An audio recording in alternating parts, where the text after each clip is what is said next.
اپنی اوقات کو بھول جاتا ہے. ایک بزرگ کہیں جا رہے تھے، ذرا توجہ سے سنیے گا. ایک بزرگ کہیں جا رہے تھے کہ ایک بادشاہ ان کے سامنے سے نکلا. تو بادشاہ ذرا مغرور تھا، متکبر تھا، اس کے اندر ایروگین بہت تھا، بہت زیادہ تکبر، گھمنڈ تھا. تو ان بزرگ سے کہنے لگا کہ ایسے ہی گزرے جا رہے ہو، بادشاہ سلامت کو سلام بھی نہیں کرو گے، تم پہچانے نہیں میں کون ہوں؟ کیا کہنے لگا ان بزرگ سے؟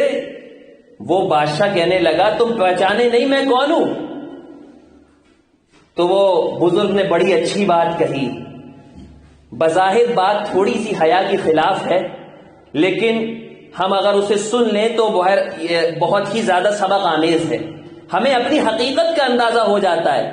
ہمیں اندازہ ہو جاتا ہے کیا گورا کیا کالا، کیا دولت والا کیا غریب، کیا مالدار کیا غریب، کیا امیر، کیا مرد کیا عورت، کیا حسن والا کیا بدصورت.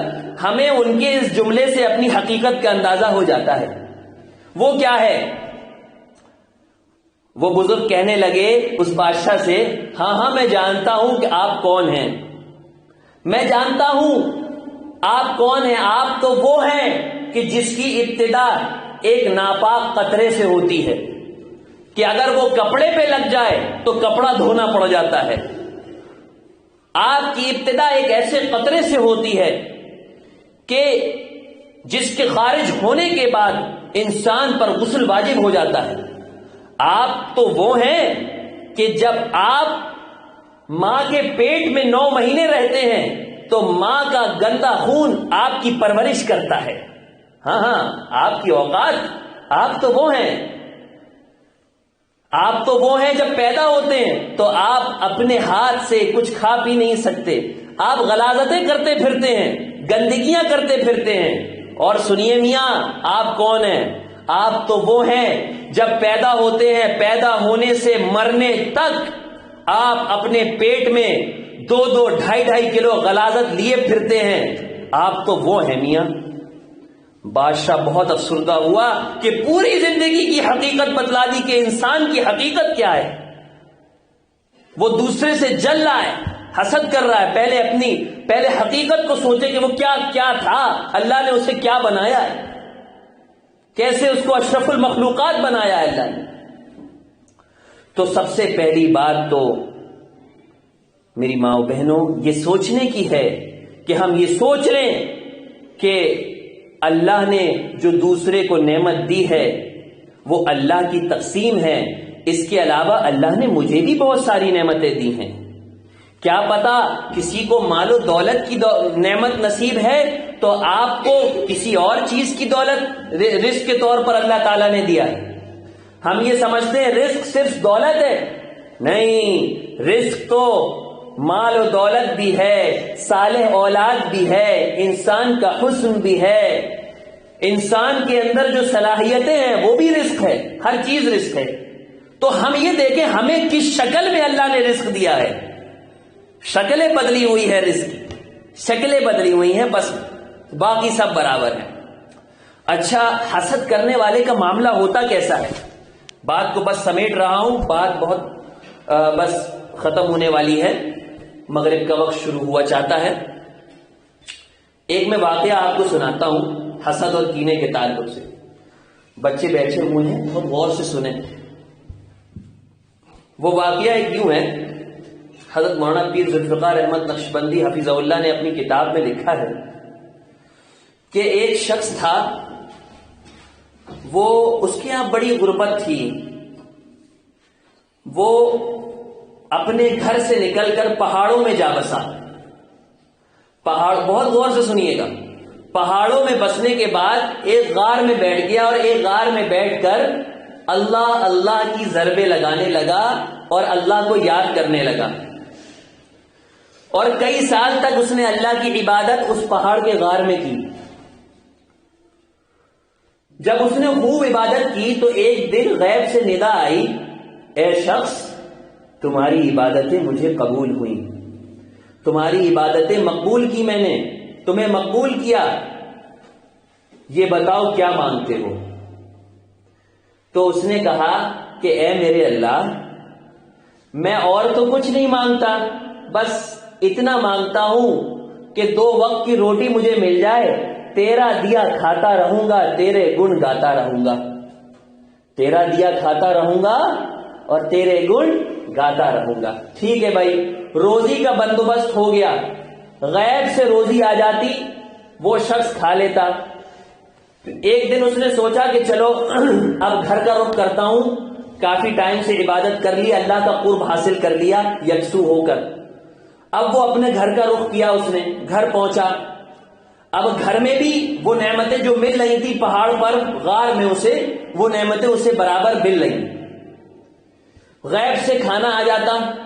اب جو ان کی صحتیں ڈاؤن تھی ماشاءاللہ اچھی ہونا شروع ہو گئی، چہرے پر لالی آنا شروع ہو گئی، چہرہ حشاش بشاش ہونا شروع ہو گیا، صحتیں اچھی ہونا شروع ہو گئی۔ اب جو ہمسایہ پڑوسی تھا وہ دیکھ رہا تھا یہ سب، ارے یہ تو بڑے اہرے غیرے نتھو خیرے تھے، ان کے پاس تو 2 وقت کی روٹی نہیں تھی، چٹنی روٹی کھاتے تھے، آج بڑے تندرست ہو رہے ہیں، توانا ہو رہے ہیں، بڑے چہرے سے ان کے آثار اچھے اچھے نظر آ رہے ہیں۔ کیا ہو گیا؟ اس پڑوسی نے اس عبادت گزار سے جس کو اللہ کی نعمتیں مل رہی تھی پوچھا جا کے، بھائی کیا بات ہے، آپ کو اتنی نعمتیں مل رہی ہیں، اس کا راز کیا ہے؟ پہلے تو انہوں نے بہت منع کیا، نہیں کوئی بات نہیں، بس اللہ کا انعام، بس کوئی بات نہیں بتائیے تو صحیح کیا بات ہے۔ بہرحال ان کا اصرار بڑھتا رہا، ان کا یہاں انکار بڑھتا رہا، لیکن بہرحال آخر میں انہوں نے بتا دیا کہ بھائی ایسی بات ہے کہ میں کچھ عرصے پہلے پہاڑ پہ گیا اور غار پہ اللہ کی عبادت کرنا شروع کی اور اللہ کو خوب یاد کیا، اس کی خوب عبادت کی، تو اللہ نے یہ انعام کے طور پر 2 وقت کی روٹی کا انتظام غیب سے ہمارے لیے کیا ہے، اور یہ جو روٹی ہے ہمارے گھر والے سب کھا لیتے ہیں اور سب سے شکم شیر ہو جاتے ہیں اور سب کی صحتیں اس سے اچھی ہو رہی ہیں، کیونکہ یہ اللہ کی طرف سے۔ اب جب اس نے یہ سنا، پڑوسی نے جب یہ سنا تو اس نے کہا اچھا ٹھیک ہے، میں بھی پہاڑ پر جاؤں گا۔ اب وہ پہاڑ پر چلا گیا۔ غور سے سنیے گا، میں آپ کو مثال دینا چاہ رہا ہوں کہ حسد کہتے کسے ہیں، کینہ کہتے کسے ہیں۔ اب وہ بھی پہاڑ پر چلا گیا، خوب عبادت کری، اللہ کو خوب یاد کیا۔ خوب یاد کرنے کے بعد ایک عرصہ جب اس نے عبادت کر لی تو اللہ کی طرف سے غیب سے یہ ندا آئی، میرے بندے مانگ کیا مانگتا ہے، مانگ کیا مانگتا ہے، میں نے تیری عبادتیں دیکھ لی، مانگ کیا مانگتا ہے۔ تو اب وہ پڑوسی ہمسایہ کیا دعا مانگ رہا ہے، اسے سنیے گا۔ وہ پڑوسی کہنے لگا، میرے اللہ، میں آپ سے اور تو کچھ نہیں مانگتا، اتنا ضرور مانگتا ہوں میرے پڑوسی کو جو ہانڈیاں مل رہی ہے وہ بند ہو جائے، بس میرے پڑوسی کو، میرے ہمسائے کو، میرے بھائی کو جو ہانڈیاں مل رہی ہے وہ بند ہو جائے۔ بتائیے اتنی عبادتیں، اتنی ریاضتیں اس نے کی، وہ دعا مانگتا، اپنے لیے مانگتا، لیکن وہ پڑوسی کے بربادی کے لیے دعا مانگ رہا ہے۔ تو حاسد کی مثال بھی ایسے ہی ہے۔ حاسد کی مثال کیسی ہے بھائی؟ ہمیں حاصل ہو یا نہ ہو وہ نعمت، لیکن سامنے والے کے پاس سے چلی جائے، ختم ہو جائے۔ یہ حسد کا باب بڑا مفصل ہے، وقت بڑا مختصر ہے، اس لیے میں اپنی بات کو سمیٹ رہا ہوں۔ دیکھیے، ایک ہوتا ہے حسد، ایک ہوتا ہے رشک۔ وہ کسی نے کہا ایک زمانے میں کسی کے کوبڑا نکلا ہوا تھا، پیٹ میں کوبڑا نکل جاتا ہے نا، تو اس سے کہا کسی نے کہ تم اپنے کوبڑا ختم کرنے کے لیے کیا دعا مانگو گے؟ تو اس نے کہا میں تو یہ دعا مانگوں گا کہ اے اللہ، یہ ایسا کوبڑا جتنے لوگ ہیں سب کے ہو جائے، سب کے ہو جائے۔ تو حاسد کا معاملہ بھی ایسے ہی ہوتا ہے، اپنی پریشانی سب پر مسلط کرتا ہے اور دوسروں کی نعمت چھیننا چاہتا ہے۔ یہ حاسد کی مثال ہے۔ تو اللہ کے نبی صلی اللہ علیہ وسلم نے اس سے بچنے کی بڑی تاکید فرمائی ہے، اور اس کا علاج یہ ہے کہ جب اپنے اندر یہ حسد کا مادہ پیدا ہو جائے تو سب سے پہلے یہ کہ جس کے لیے پیدا ہوا ہے حسد، ظاہر ہے کہ جو برابر سرابر کے ہوتے ہیں ان میں زیادہ ہوتا ہے۔ خواتین میں کیسا حسد ہوتا ہے؟ وہ بھی عجیب ٹائپ کا حسد ہوتا ہے۔ وہ آج بڑا سوٹ بہت زبردست پہنی ہوئی تھی، میرے جیسے سوٹ پہنی ہوئی تھی. اگر ایک جیسے سوٹ ہو گئے تو اس محفل میں ان خواتین کا رہنا مشکل ہے. اس طریقے کے حسد ہوتے ہیں, ایک دوسرے کی چیزوں کو دیکھ کر جلنا. تو ایک ہوتا ہے حسد, اس سے کیسے بچا جائے, یہ شریعت نے اس کا ایک علاج بتایا. جس سے حسد ہے آپ کو, تو اس کا پہلا علاج یہ ہے کہ اس کو خوب سلام کرو. مثال کے طور پر کسی بہن سے حسد ہو گیا, آ گیا دل میں, آپ کے دل میں آیا نا, اللہ ہی جانتے اور آپ جانتی ہیں, تو کیا کریں, اس بہن کو سلام کریں. ایک بزرگ تھے, بڑا اچھا واقعہ یاد آیا. ایک بزرگ تھے, ان کی بڑی کوئی برائی کرتا تو پھر جو ہے ان کو پتا چلتا کہ فلاں نے آپ کی برائی کری ہے, فلاں نے آپ کی برائی کری ہے, تو وہ بزرگ برائی کرنے والے کو مٹھائی بھجوایا کرتے تھے. کیا بھجوایا کرتے تھے بھائی؟ مٹھائی بھجوایا کرتے تھے. کسی نے پوچھا کہ حضرت وہ آپ کی برائی کرتا ہے اور آپ مٹھائی بھجواتے ہیں اسے. تو وہ فرمانے لگے کہ دراصل بات یہ ہے, میں جو کچھ اسے پیش کرتا ہوں وہ تو بہت تھوڑا ہے, لیکن جو کچھ وہ مجھے پیش کرتا ہے وہ بہت زیادہ ہے. حسد کرنے والا دراصل اپنی نیکیوں کو حسد کرنے والے, جس سے حسد کر رہا ہے اس کے اوپر ڈال دیتا ہے, اس کو دے دیتا ہے, اور اس کے گناہ اپنے اوپر لے لیتا ہے. اور یہی نہیں, سب سے بڑا وبال تو حسد کرنے والے کا یہ ہے کہ وہ دنیا ہی میں اس کی سزا بھگتتا ہے. دنیا میں سزا کیسے بھگتتا ہے بھائی؟ کہ وہ خود جل رہا ہوتا ہے اندر ہی اندر. حاسد کا جو پہلا عذاب ہے وہ مسلسل غم میں رہتا ہے. جلنے والا ہمیشہ غم میں رہتا ہے. اس کی ہنسی جو ہوتی ہے, مسکراہٹ پھیکی پھیکی ہوتی ہے, پھیکی پھیکی. اگر وہ اس کے سامنے جس سے وہ حسد کرتا ہے اس کی تعریف کی جائے گی تو فوراً برائی کرنے لگے گا. یہ علامت ہوتی ہے حسد کرنے والے کی. اس کی آنکھ میں ایک الگ طرح کی چمک ہوگی, اس کی مسکراہٹ پھیکی ہوگی, وہ نظر پہ نظر ملا کر بات نہیں کرے گا. حسد کرنے والا کبھی بھی آنکھ سے آنکھ ملا کر بات نہیں کرے گا. یہ علامت ہوتی ہے اس کی. تو اس کا علاج یہ ہے کہ جس سے حسد ہو جائے اس کو خوب سلام کریں. اس سے پہلے والا علاج کیا بتایا کہ اللہ کی نعمتوں کا شکر ادا کریں. دوسرا علاج اس کو خوب سلام کریں. اللہ کے نبی صلی اللہ علیہ وسلم نے فرمایا جو سلام میں پہل کرے گا وہ تکبر سے بری ہے, گھمنڈ سے بری ہے. اس کے اندر گھمنڈ نہیں آ سکتا جو سلام میں پہل کرنے والا ہوگا. آج ہم سوچتے ہیں ارے فلاں نے ہم کو سلام نہیں کیا, ہمارے اندر خود گھمنڈ ہے. اللہ کے نبی بچوں کو سلام کیا کرتے تھے. آج ایک بڑے سیٹھ, بڑے حاجی صاحب, بڑے مولوی صاحب یوں کہیں سلام بھی نہیں کرتا. ارے آپ کر لیجیے مولانا صاحب, کیا ہو گیا, بچہ ہی تو ہے. حضور بچوں کو سلام کر دیا کرتے تھے, آپ کر لیجئے. اور حضور نے تو خود فرمایا جو سلام میں پہل کرے وہ تکبر سے بری ہے, پاک ہے. تو اس فضیلت کو لیجئے. لہذا حسد سے بھی بچنے کے لیے اپنے اندر سے اگر حسد کھرچ کر ختم کرنا ہے تو سلام کریں جس سے حسد ہو. تیسرا علاج سنیے, علاج یہ خوب اپنے, جیسے ایک ڈاکٹر کا علاج آپ بہت غور سے سنتی ہیں, پرہیز سنتی ہیں, ایسے ہی یہ روح کا علاج ہے. اس کے علاج کو بھی جو ہے غور سے سنیے. تیسرا علاج یہ ہے کہ جس سے اگر ہمارے اندر حسد آ جائے, جس کے لیے اگر وہ مجلس میں آئے تو اس کے لیے مجلس میں جگہ بنائیے. آئیے تشریف لائیے, بہن آئیے تشریف رکھیے. تو اس کے ذریعے سے, اس محبت کے ذریعے سے اللہ تعالیٰ وہ حسد کا جو مادہ ہے وہ ختم ہمارے اندر سے فرما دیں گے. تین باتیں ہو گئی, 3 علاج ہو گئے. چوتھا علاج اور سنیے.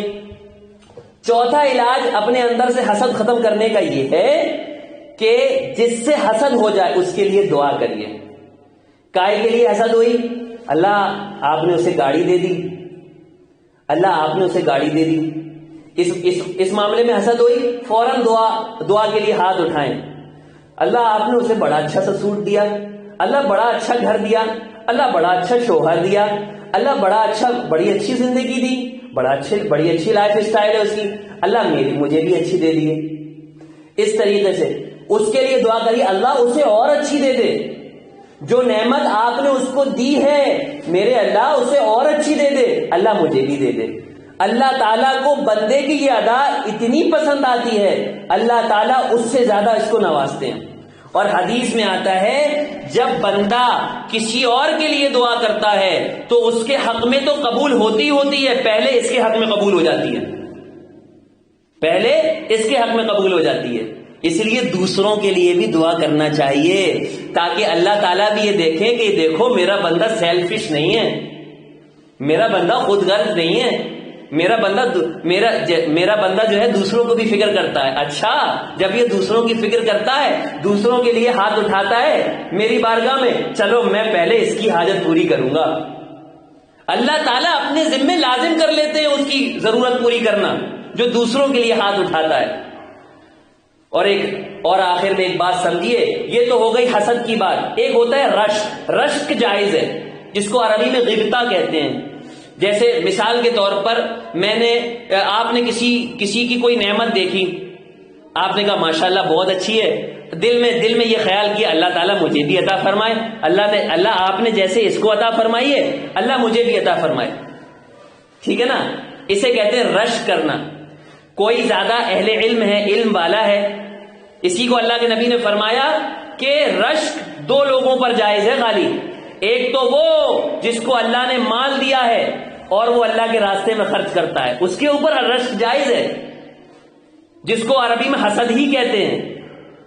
اور ایک وہ جس کو اللہ تعالیٰ نے بڑا علم دیا ہے اور وہ اس علم کے مطابق عمل کرتا ہے اور صحیح فیصلہ کرتا ہے. تو ان دونوں کے تعلق سے رشک جائز ہے. اور اسی طریقے سے کوئی بھی نعمت آپ کسی کی دیکھیں تو دل میں یہ خیال کریں کہ اللہ آپ نے جیسے اس کو دی ہے اللہ مجھے بھی دے دے، اور اس کے پاس باقی رہے اللہ اس کو اور دے، اور دے. اللہ تعالیٰ ایسے نوازتے ہیں. آخر میں ایک حدیث جلدی سے میں آپ کو بیان کرتا ہوں، بس پھر میں دعا کروں گا. اللہ کے نبی صلی اللہ علیہ وسلم کی تشریف فرماتے، حضرت انس راوی ہیں. ایک صحابی آ رہے تھے سامنے سے اور پاس میں حضرت عبداللہ ابن عمر بن عاص بیٹھے تھے. اللہ کے نبی صلی اللہ علیہ وسلم نے فرمایا سامنے سے جو یہ شخص آ رہے ہیں یہ جنتی ہیں.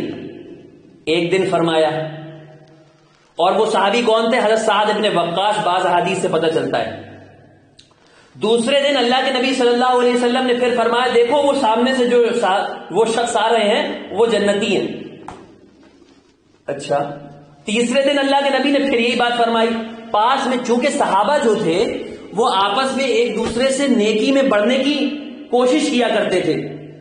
ہم لوگ جو ہے دنیا میں بڑھنے کی کوشش کرتے ہیں، وہ دین میں بڑھنے کی کوشش کیا کرتے تھے. تو وہ صحابی کہنے لگے حضرت سعد ابن وقاص سے، حضرت عبداللہ ابن عمر بن عاص کہنے لگے کہ میرا گھر والوں سے کوئی جھگڑا ہو گیا، میں 3 دن آپ کے یہاں رہنا چاہتا ہوں. حضرت سعد ابن وقاص وہی صحابی ہیں جن کے بارے میں اللہ کے نبی نے 3 دن تک یہ فرمایا کہ یہ جنتی ہیں.